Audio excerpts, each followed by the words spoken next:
आजकल एक सवाल बहुत ज़्यादा उठाया जा रहा है कि भारत का संविधान किसने बनाया, डॉक्टर भीमराव अंबेडकर ने या डॉक्टर बी.एन. राव ने।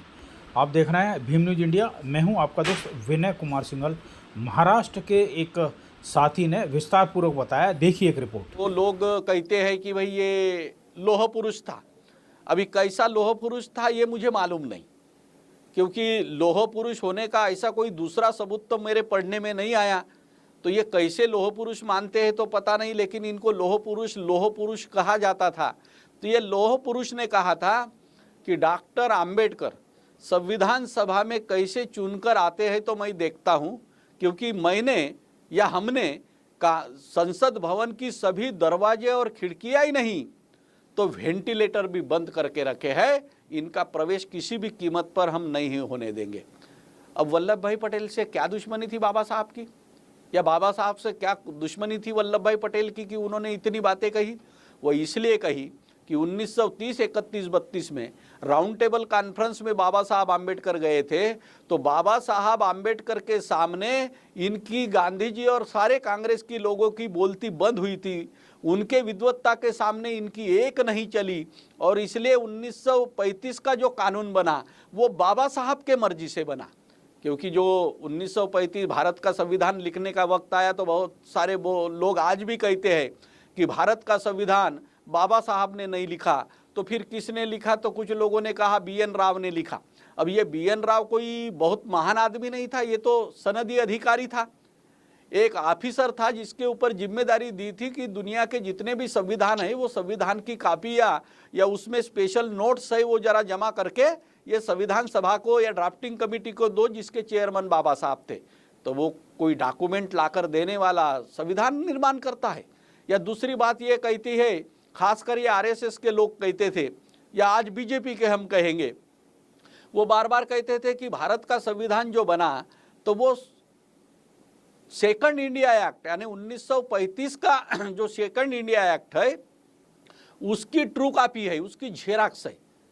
बाबा साहब ने ऐसा कुछ नया नहीं किया, लेकिन वो ये नहीं जानते कि सेकंड इंडिया एक्ट जो बना वो ही बाबा साहब के मेहरबानी से बना, बाबा साहब के कहने से बना है। तो बाबा साहब के कहने से 1935 का सेकंड इंडिया एक्ट बना। वही अगर अच्छे कानून बाबा साहब ने इसमें लिए होंगे भारत के संविधान में, तो फिर उसमें ये कहना कि ये बाबा साहब का नहीं वो सेकंड इंडिया एक्ट की कॉपी है, ये बोलने में कोई मतलब नहीं रह जाता। तो 46 में ये संविधान सभा के चुनाव हुए, इन्होंने कह दिया हम पहुंचने नहीं देते। तो तब बाबा साहब के ही शेड्यूल कास्ट फेडरेशन के अनुयायी थे जोगेंद्रनाथ मंडल, पश्चिम बंगाल के, जो नमोशूद्र समाज के थे, शेड्यूल कास्ट के थे, बाबा साहब के ही फॉलोअर्स थे। उन्होंने कहा कि डॉक्टर आम्बेडकर महाराष्ट्र के, इसमें तो शेड्यूल कास्ट फेडरेशन का कोई जीता नहीं एमएलए, लेकिन आप पश्चिम बंगाल में आइए, पश्चिम बंगाल से हम आपको कॉन्स्टिट्यूंट असेंबली में चुनकर भेजते हैं। तो जोगेंद्रनाथ मंडल भी वहाँ से चुनाव लड़े, बाबा साहब आम्बेडकर को भी लड़ाया। कांग्रेस बाकी जगह तो चालबाजी कर सकती थी क्योंकि बाकी राज्यों में कांग्रेस के सरकारें थी, लेकिन पश्चिम बंगाल में उस समय मुस्लिम लीग की सरकार थी, तो कांग्रेस वहाँ कुछ दबाव तंत्र का भी इस्तेमाल नहीं कर सकती थी। तो बाबा साहब खड़े हुए और बाबा साहब को वहाँ से चुनकर भेजा गया। लेकिन कांग्रेस की बदमाशी देखो, बाबा साहब चुनकर तो गए, लोकतंत्र के हिसाब से गए, कानून के हिसाब से चुनकर गए। तो उसी समय भारत पाकिस्तान विभाजन हुआ, और विभाजन जब हुआ तो कांग्रेस ने ये बदमाशी किया कि बाबा साहब जो खुलना जयसूर से चुनकर गए थे वो भी, और जोगेंद्रनाथ मंडल जहाँ से चुनकर गए थे वो भी एरिया उन्होंने पाकिस्तान को दे दिया। एक्चुअली भारत पाकिस्तान विभाजन में ये क्राइटेरिया, ये आधार निर्धारित हुआ था कि जिस जगह 50 से ऊपर हिंदू हो वो भारत में रहेगा, और जिस जगह 50% से ज़्यादा मुस्लिम हो वो एरिया पाकिस्तान में जाएगा। तो वो खुलना जयसूर एरिया तो ऐसा था कि जहाँ 60% से भी ज़्यादा हिंदू थे, वो एरिया भारत में रहना चाहिए था। लेकिन बाबा साहब की सदस्यता खत्म करने के लिए जिन लोगों ने बाबा साहब को चुन कर दिया, उसको दंडित करने के लिए नेहरू जी और कांग्रेस ने वो जो एरिया है पाकिस्तान को दे दिया। तो फिर ये दोनों की सदस्यता पाकिस्तान में चले गई। जोगेंद्रनाथ मंडल की भी सदस्यता पाकिस्तान में गई, बाबा साहब की भी सदस्यता पाकिस्तान में गई। ठीक है, जोगेंद्रनाथ मंडल का एरिया ही वहाँ पाकिस्तान में गया था, उनका मकान वही था, उनकी खेती वही थी, वो सारा एरिया ही पाकिस्तान में जाने के कारण उनको तो पाकिस्तान जाना पड़ा, क्योंकि एरिया ही उनका टूट गया। वो अगर छोड़ के आते तो इधर कहाँ रहते। लेकिन बाबा साहब तो बम्बई से जाकर चुनाव लड़े थे, तो बाबा साहब ने डिसाइड किया कि मैं इसका इस्तीफा देता हूँ। और फिर उन्होंने अंग्रेजों के पास जाकर कहा कि देखो, आप तो संविधान बनाते वक्त मैंने कहा था कि हमारा हिस्सा होना चाहिए, आपने वो करवा दिया और लोगों ने भी मुझे चुन कर दिया, लेकिन कांग्रेस ने बदमाशी करके मेरी सदस्यता ही ख़त्म करवा दी, वो हिस्सा पाकिस्तान को दे दिया जो कि गैर कानूनी है। तो अंग्रेजों को लगा कि कांग्रेस वाले ये बदमाशी से बाज नहीं आते, तो उन्होंने फिर इनको कहा कि डॉक्टर आम्बेडकर के बगैर अगर भारत का संविधान बनता है तो फिर हम आज़ादी भी भारत को देना या नहीं देना घोषित करना, इसके बारे में सोचेंगे। बेहतर यह है कि डॉक्टर आम्बेडकर की आप व्यवस्था करो संविधान सभा में, ताकि वो जो कानून बनेगा उसमें दलित आदिवासी के भी हक उनको मिलना चाहिए। तो फिर मजबूरन जिस कांग्रेस ने कसम खाई थी आम्बेडकर को हम पहुंचने नहीं देंगे और बाबा साहब चुनकर गए, वो हिस्सा उन्होंने पाकिस्तान को दे दिया, उसी कांग्रेस को अपना बैरिस्टर जयकर नाम का नेता जो उनका था, वो पुणे से जीत कर गया था, उसको इस्तीफा देने को लगाया, बाबा साहब को वहाँ खड़ा किया, निर्विरोध बाबा साहब को संविधान सभा में चुन कर भेजा और फिर संविधान सभा बनी, जिसमें 296 लोग चुन कर गए थे। तो 296 लोग चुनकर गए, उसकी संविधान सभा बनी, उनके अध्यक्ष राजेंद्र प्रसाद थे। फिर उसमें 50 लोग अलग निकालकर संविधान सलाहकार समिति बनी, वो संविधान सलाहकार समिति के अध्यक्ष वल्लभ भाई पटेल थे। और उसमें से तीसरी समिति बनी, वो समिति संविधान मसूदा समिति जिसको कहते हैं, कॉन्स्टिट्यूशन ड्राफ्टिंग कमेटी। तो वो ड्राफ्टिंग कमेटी के चेयरमैन जो बने वो डॉक्टर बाबा साहब आम्बेडकर बने। वो 7 लोगों की समिति थी। तो ये 7 लोगों में संविधान लिखने का काम शुरू हुआ। तो संविधान लिखने का जब काम शुरू हुआ तो इसमें से एक विदेश में चले गया, वो वापस नहीं आया, एक की मौत हो गई, उसकी जगह भी खाली रही, 2 लोग संविधान अपने संस्था के काम से दिल्ली के बाहर रहते थे, वो कभी आए नहीं, 2 लोग मर भी गए। तो ऐसे करते करते 6 लोग जो है वो वहाँ से कोई काम के नहीं रहे। अकेले 7वें सदस्य के रूप में बाबा साहब आम्बेडकर थे, जिन्होंने अकेले लोगों ने लिखकर ये संविधान बनाया। और जब संविधान सभा में पेश किया बनने के बाद 2 साल 11 महीने 17 दिन लगने के बाद, तो उसके उपलक्ष्य में जो सत्र हुआ वह 25-26 नवंबर को, तो उसमें बाबा साहब के गौरव के ऊपर में जो भी लोग बोले, जिसमें टीटी कृष्णमाचारी था, टीटी कृष्णमाचारी ने कहा कि 7 में से 6 सदस्य कैसे गैरहाजिर थे और अकेले बाबा साहब ने कैसा संविधान बनाया। उन्होंने कहा कि बाबा साहब को भारतीय संविधान का शिल्पकार मानना चाहिए, ये किसी की जिम्मेदारी नहीं थी, वो अकेले बाबा साहब ने ही पूरी की, बाकी किसी ने इसमें कोई योगदान नहीं दिया। उस संविधान सभा के अध्यक्ष राजेंद्र प्रसाद थे। उन्होंने कहा कि मैं ये अध्यक्ष के चेयर पर बैठकर अपने आंखों से देखता था कि बाबा साहब खुद अकेले लिखते रहते थे और उन्होंने अकेले के आधार पर ये संविधान बनाया। तो हम बाबा साहब ने ये संविधान बनाया, ये मानने में हमें कोई हर्ज नहीं है। तो ऐसा भारत का संविधान बाबा साहब ने बनाया और वो संविधान हमारे देश को अर्पण किया, जो 26 जनवरी 1950 को लागू हुआ और आज तक चले आ रहा है। ऐसा कहा जाता है कि दुनिया के तांत्रिक देशों में जनसंख्या के आधार पर सबसे बड़ा देश कोई हो तो वो भारत है। और दुनिया में जितने भी देशों के संविधान लिखे गए हैं, उस संविधान में सबसे बड़ा संविधान अगर कौन सा है तो वो भारत का संविधान है। तो ये भारत के संविधान में तब 395 आर्टिकल थे, कलम थे और 9 परिशिष्ट थे। तो ये संविधान बहुत मेहनत से बनाया गया और ये संविधान बनाने में बाबा साहब ने जो अहम रोल अदा किया। तो ये आज संविधान दिन मनाया जाता है, लेकिन दुख से ये कहना पड़ता कि ये संविधान दिन जो मनाया जाता तो आज भी बाबा साहब को मानने वाला जो समाज है वो संविधान दिन मनाता है। महात्मा फुले की जयंती है तो माली समाज ने मनाना चाहिए, बाबा साहब की जयंती है तो बौद्ध समाज ने मनाना चाहिए। ये जो प्रथा है तो ये तो मैं समझ भी सकता हूँ कि चलो भाई हिंदू है वो अपने भगवान की जयंती मनाते हैं, या दलित है वो अपने महापुरुष की जयंती मनाते हैं, आदिवासी है अपने महापुरुष की जयंती मनाते हैं, ये समझा जाता है। लेकिन भारत का संविधान है, ये संविधान तो देश का संविधान है, और ये देश का संविधान है तो इसका संविधान का अगर हमें ये करना है, स्मरण करना है, तो ये पूरे देश ने करना चाहिए। जैसा हमारा 15 अगस्त स्वतंत्रता दिन है, वैसा ही 26 जनवरी प्रजासत्ताक दिन है, लेकिन उसमें संविधान दिन, उस दिन तो संविधान लागू हुआ लेकिन जिस दिन हमने स्वीकार किया, जिसको हम संविधान दिन मनाते हैं, तो वो संविधान दिन प्रधानमंत्री ने मनाना चाहिए, राज्यों के मुख्यमंत्रियों ने मनाना चाहिए, पूरे देश के जनता ने मनाना चाहिए, क्योंकि ये हमारे जीवन जीने का रास्ता बताता है। राम जेठमलानी बहुत बड़े विधिज्ञ वकील है, उन्होंने भी एक बार कहा था कि दुनिया में जितने भी धर्म ग्रंथ है, क्रिश्चियनों के लिए बाइबल सबसे बड़ा पवित्र धर्म ग्रंथ है, हिंदुओं के लिए उनके 4 वेद या रामायण महाभारत है, सिखों के लिए गुरु ग्रंथ साहब है, जैनों के लिए जो भी उनके आयत है वो 45 आगम बोलते वो उनके लिए पवित्र है, हमारे बौद्धों के लिए भी बुद्धाइज्म धम्म है, या मुसलमानों के लिए कुरान है, क्रिश्चियनों के लिए उनका बाइबल है। वैसा ही भारत देश के लिए सबसे बड़ा धर्म ग्रंथ कोई होगा तो वो धर्म ग्रंथ भारत का संविधान है। तो यही सबसे बड़ा धर्म ग्रंथ समझकर हमने इसकी पूजा करनी चाहिए, इसके अनुसार आचरण करना चाहिए।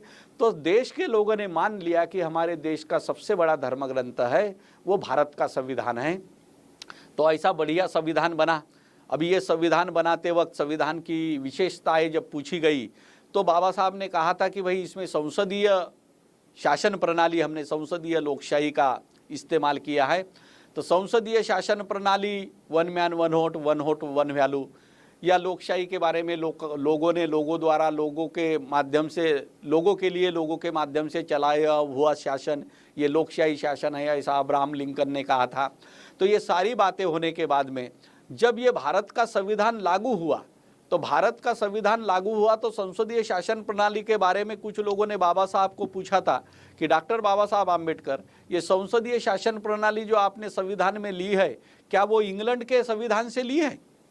तो बाबा साहब ने नहीं कहा, नहीं ये मैंने संसदीय शासन प्रणाली इंग्लैंड के संविधान से नहीं, ये मैंने भगवान बुद्ध के विचारों से ली है। जब सामाजिक लोकशाही की बात आई तो सामाजिक लोकशाही की बात आई तो समता, स्वतंत्रता और भाईचारा ये सामाजिक लोकशाही के अंग है। तो जब ऐसा पूछा गया था संसद में कि डॉक्टर आम्बेडकर, ये समता, स्वतंत्रता और बंधुभाव या भाईचारा जो है क्या ये आपने फ्रांस के राज्य क्रांति से लिया है? क्योंकि तब अमेरिका के संविधान ने स्वतंत्रता दी थी,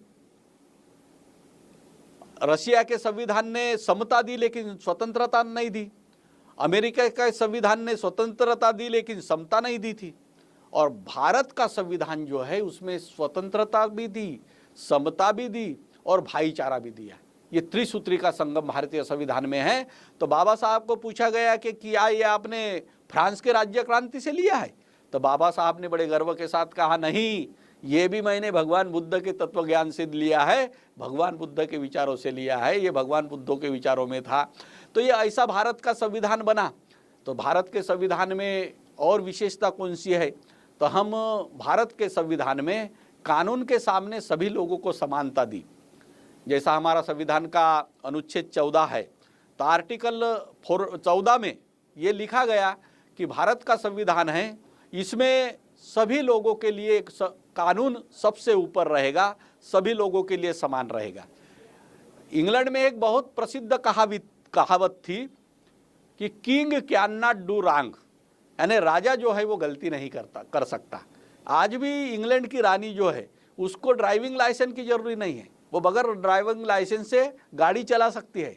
लेकिन भारत का प्रधानमंत्री चाहे मनमोहन सिंह हो या मोदी हो, ये बगैर लाइसेंस से गाड़ी नहीं चलाता, नहीं तो उसको चालान किया जा सकता है। एक जमाने में इंदिरा गांधी की भी कार चालान हुई थी, तो ऐसे चालान किया जा सकता। तो बाबा साहब ने इक्वेलिटी बिफोर लॉ में कहा कि भाई संसद कानून बनाएंगी, यानी सरकार कानून बनाएंगी, लेकिन सरकार के अधीन कानून नहीं होगा, कानून के अधीन सरकार होगी। आप लोगों को पता होगा कि भारत में कानून विधानसभा बनाती है, लोकसभा बनाती है, लेकिन विधानसभा में जो लोग कानून बनाते हैं वही कानून के तहत उसको दंडित किया जाता है, उसको गिरफ्तार किया जाता है। यानी कानून बनाने वाले को कोई उसमें ये छूट नहीं है। प्रधानमंत्री चाहे कोई भी कानून बने, लेकिन वही कानून के तहत उसको गिरफ्तार किया जा सकता है, जेल में डाला जा सकता है। मतलब सरकार के अधीन कानून नहीं, कानून बनाने वालों के अधीन कानून नहीं, कानून बनने के बाद कानून के अधीन सरकार आती है। हर आदमी कानून के अधीन आता है, कानून के मुताबिक उसको अपना कार्यभार चलाना पड़ता है। तो ये कानून में प्रावधान करके रखा। उसके बाद में यहाँ के लोगों को, पहले तो ये प्रजा थी, प्रजा का मतलब होता है कोई तो भी राजा के ये गुलाम थे, लेकिन बाबा साहब ने संविधान में शब्द प्रयोग जो किया वो लोक, हम भारत के लोग।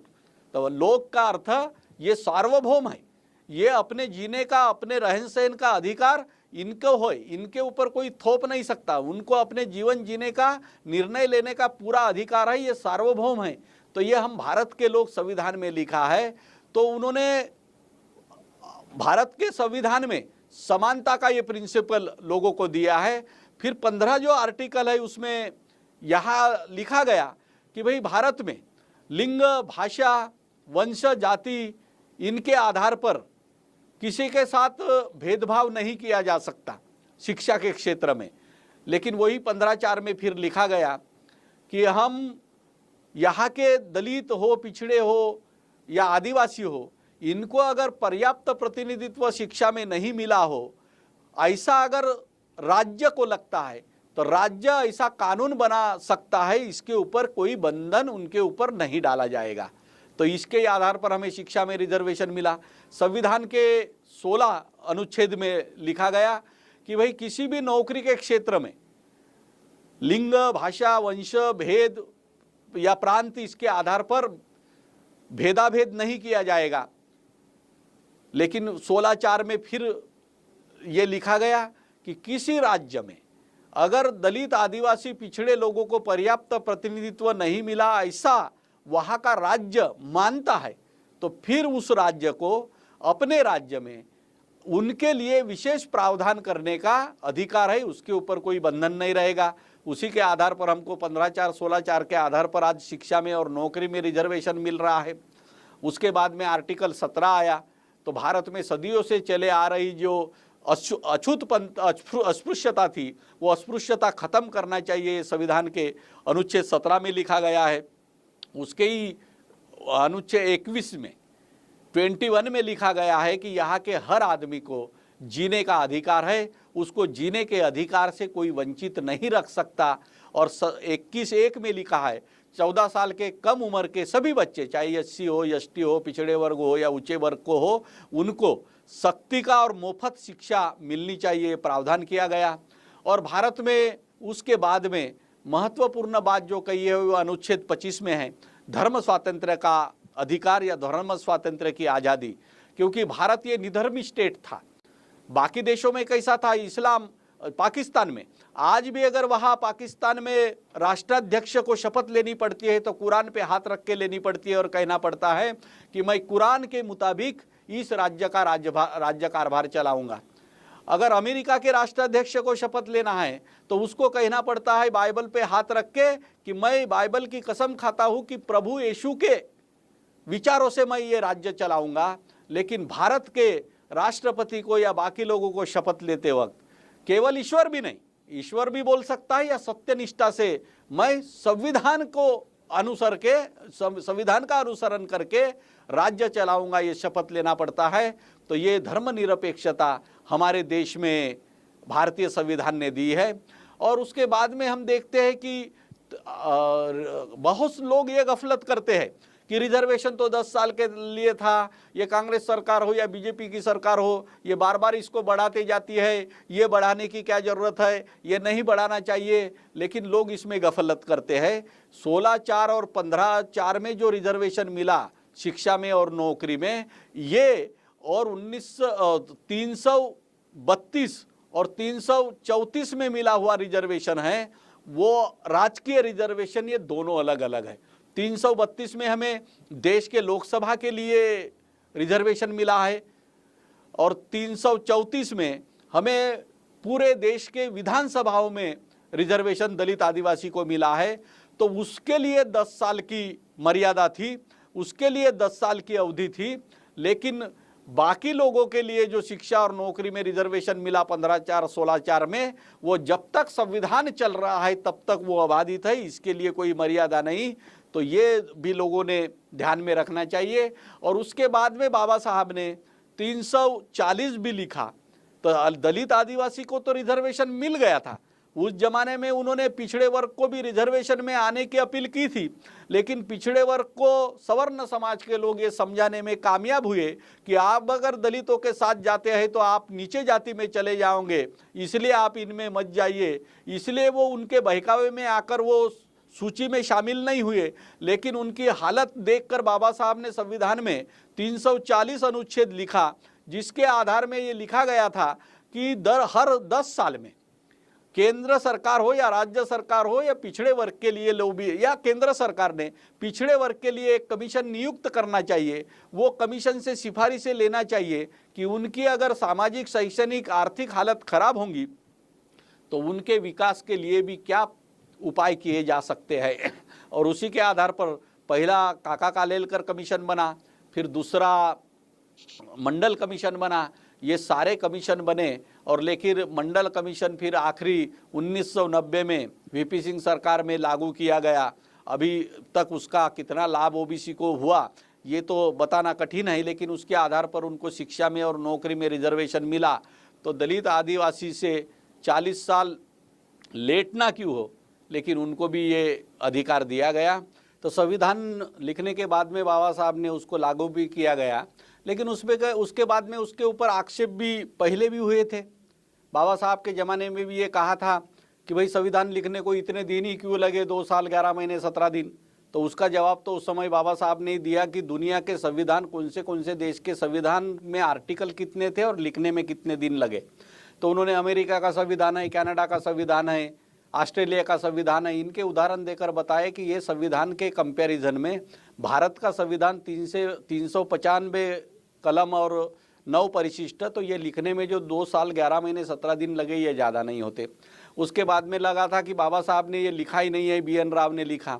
तो ये तो लोगों ने बाद में पता ही चला कि भाई ये बाबा साहब ने ही लिखा है, BN राव ने तो सिर्फ डॉक्यूमेंट उनको पेश किए थे, उससे ज़्यादा उसका कोई रोल नहीं था। तीसरी बात थी कि ये सारे 7 लोगों के कमेटी ने लिखा, तो ये भी कृपलानी ने कहा कि इसमें से कोई आया नहीं था, बाबा साहब ने अकेले ही लिखा। तो ये सारी बात होने के बाद में फिर खासकर ये संघ परिवार या बीजेपी के लोगों ने ऐसा बोलना शुरू किया कि ये संविधान ही अच्छा नहीं है। ठीक है, बाबा साहब ने लिखा है, लेकिन ये संविधान अच्छा नहीं है, इसको बदलना चाहिए। तो संविधान में 368 ऐसा एक आर्टिकल है। तो उस आर्टिकल में ये लिखा है कि संविधान में अगर कोई बात लोगों को पसंद नहीं आती है तो उसको बदलने का अधिकार है। और इसके आधार पर आज़ादी के अभी जितने भी साल हुए हैं उतने साल में कम से कम 120 संशोधन हुए हैं। 120 अनुच्छेद जो है उसके ऊपर संशोधन हुए हैं। तो ये सवाल ही नहीं आता, जिनकी भी सरकार आई अपने मनमाफिक वो संशोधन करते हैं, वो बहुत जनता के भलाई के लिए करता है। ऐसे नहीं, पार्टी अपनी सरकार चलाने के लिए भी जरूरत पड़ती है तो संशोधन करती है। तो संशोधन सरकार कर सकती है, लेकिन उसमें संविधान गलत है या संविधान अच्छा नहीं है ये बोलने का। आप देख रहे थे भीम न्यूज़ इंडिया।